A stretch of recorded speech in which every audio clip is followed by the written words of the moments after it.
Pelacak kebugaran dan arloji pintar mewah memang bisa dipakai untuk mengecek detak jantung dan berapa kilometer jarak yang kamu tempuh saat jogging. Tapi sayangnya, kurang bagus untuk mengukur jumlah kalori yang kamu bakar. Sebuah studi pada tahun 2017 di Fakultas Kedokteran Universitas Stanford menunjukkan pelacak kebugaran dan arloji pintar punya margin error kurang dari 5% dalam pengukuran detak jantung. Ini lumayan akurat dan kamu bisa mengandalkan angka yang tertera.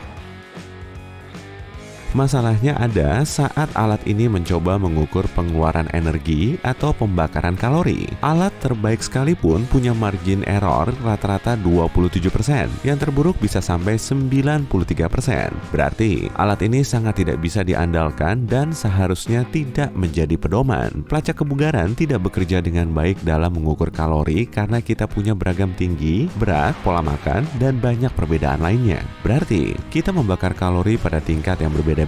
Pelacak sering diprogram dengan tinggi dan berat rata-rata. Jadi, kalau mau memakainya, jangan terlalu percaya ya, dan tetap jaga aspek kesehatan lainnya. Tugas tabir surya itu cuma satu, melindungi kita dari sinar ultraviolet yang berbahaya. Namun, pada tahun 2017, sebuah penelitian menemukan banyak merek populer gagal melindungi kita sama sekali. Dengan hanya 1 dari 4 tabir surya yang bekerja dengan baik, kebanyakan tabir surya sama sekali tidak melindungi penggunanya dari sinar UVA dan UVB. Beberapa produsen juga mengklaim produknya ber-SPF 50 lebih. Kedengarannya bagus sekali ya, tapi SPF sebenarnya jauh lebih rendah. Label yang menyesatkan ini berarti perlindungan kita di pantai tidak sekuat itu. Jadi, kalau kamu mau beli tabir surya, periksa komposisinya ya, dan pakai lebih banyak. Minuman olahraga. Barang penting bagi mereka yang mau olahraga. Minuman berwarna cerah ini berisi elektrolit yang mampu meningkatkan kinerjamu dan mengganti cairan tubuh dengan cepat. Masalahnya, kita bukan atlet. Jadi, kebanyakan dari kita akan lebih baik kalau minum air putih saja. Minuman olahraga terbuat dari air yang ditambahkan mineral dan banyak gula, pewarna, serta perasa. Mineral-mineral ini adalah elektrolit yang dapat membantu tubuh kita bertahan lebih lama. Kebiasaan olahraga, durasi, dan intensitas latihanmu lah yang menentukan kamu butuh dorongan ekstra ini atau tidak. Meski bisa membantu atlet saat latihan panjang atau intens, minuman olahraga tidak terlalu dibutuhkan sebagian besar pengunjung gym biasa. Minuman olahraga mungkin tidak ada gunanya kalau kamu cuma mau latihan ringan sampai sedang, seperti jalan atau jogging dalam waktu singkat. Meski kita sering memakai pemanggang roti, kebanyakan orang masih belum tahu cara mengatur panasnya. Ternyata, kesalahpahaman kecil bisa menjadi penyebab roti bakarmu gosong. Angka di pemanggang roti bukanlah tingkat panas, melainkan menit. Yap, itu timer. Yang perlu kamu lakukan hanyalah mencari tahu berapa lama waktu yang dibutuhkan untuk memanggang rotimu. Dan sarapanmu dijamin gak akan gosong lagi. Kalau aku sih emang lebih suka yang gosong, ada pahit-pahitnya gitu. Banyak dari kita mengandalkan teknologi nirkabel untuk melakukan tugas harian. Tapi saat teknologi terganggu, harimu pun tersendat dan kamu pasti pusing. Yang membuatmu lebih kesal mungkin saat kamu tidak tahu kenapa alat di rumahmu tidak berfungsi. Salah satu contohnya adalah ponsel. Meski sinyalnya kelihatan bagus, tapi entah kenapa kita tidak bisa menelepon. Garis-garis di ponselmu sebenarnya tidak ada pengaruhnya. Cara ponsel menerima sinyal sangat berbeda-beda, tergantung produsen dan model ponselmu. Bahkan, arti garis-garis ini di satu ponsel dan ponsel lainnya berbeda-beda. Memelototi persentase sisa waktu mengunduh di ponsel atau PC kita bisa jadi super membosankan. Kadang, prosesnya bahkan terasa nggak maju-maju. Kabar buruknya, memang bukan begitu cara kerjanya, atau setidaknya nggak kayak dugaan kita. Sistem memperbarui presentasi ini saat titik-titik tertentu sudah tercapai. Persentase 50% bukan berarti setengah filenya sudah terunduh. Bisa jadi hampir semua filenya memang sudah terunduh. Arti presentase ini hanyalah agar ada yang bisa kamu lihat. Presentase ini tidak akurat karena mengunduh dan memindahkan data punya terlalu banyak variabel di luar kontrol sistem. Kecepatan internet dan ketersediaan jaringan adalah faktor seberapa cepat unduhan akan selesai. Sementara hard drive komputermu menentukan seberapa cepat proses pemindahan informasi dan data ke dalam file yang tepat.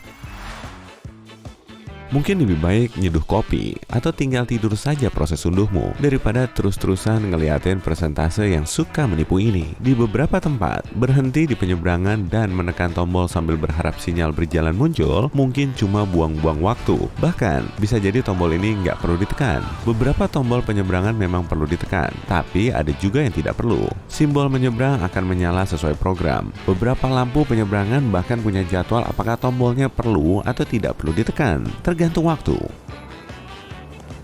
Tapi, para pejalan kaki bisa jadi sulit mengetahui apakah tombol penyeberangannya berfungsi atau tidak. Kalau ragu, tekan saja tombolnya. Kamu nggak mau berdiri lama tanpa kepastian kan? Dengan semakin banyaknya orang menyelam dan ada hiu yang kebetulan memang hidup di air, rasa takutmu akan bertemu hiu galak pun kian meningkat.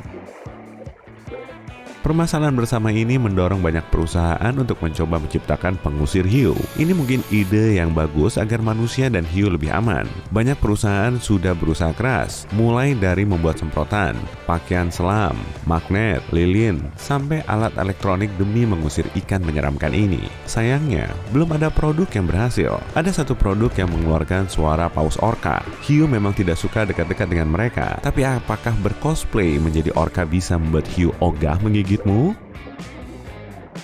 Kalau kamu merasa lebih aman sih, silakan saja. Tapi kalau kamu mencari pengusir hiu yang 100% efektif, jawabannya tidak ada. Aku punya cara yang lebih ampuh.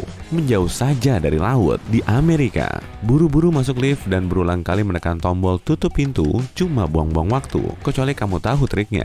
Pada tahun 1990, ada undang-undang difabel yang dibuat di sana untuk mengatur lift. Jadi, lift harus memastikan para penyandang disabilitas punya waktu untuk masuk. Kalau kamu menggunakan kruk, tongkat bantu jalan, atau naik kursi roda, kamu tidak perlu khawatir ada yang nggak sengaja nutup pintu lift sebelum kamu sempat naik.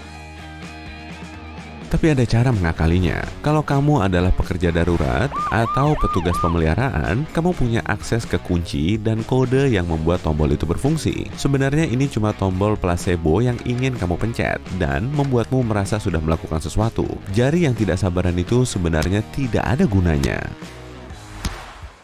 Agak kepanasan atau kedinginan di kantor? Atur saja termostatnya. Tapi sayangnya, di sebagian besar gedung perkantoran, kontrol sistemnya tersembunyi di saluran udara, bukan di dinding. Teknisi memasang termostat bohongan agar para pekerja mengira mereka sudah menaikkan atau menurunkan suhu ruangan. Beberapa termostat diatur untuk bisa mengubah hanya 1-2 derajat, tapi lebih seringnya tidak berfungsi sama sekali. Termostat bohongan ini muncul sekitar tahun 60-an. Saat harga pemanas naik, penyewa gedung sering mewajibkan pengusaha menjaga suhu di tingkat tertentu. Itu sebabnya termostat bohongan jadi laku keras di kalangan pebisnis. Pengatur suhu ini membuat orang-orang merasa bisa mengendalikan keadaan selagi menjaga suhu dalam kisaran yang tepat.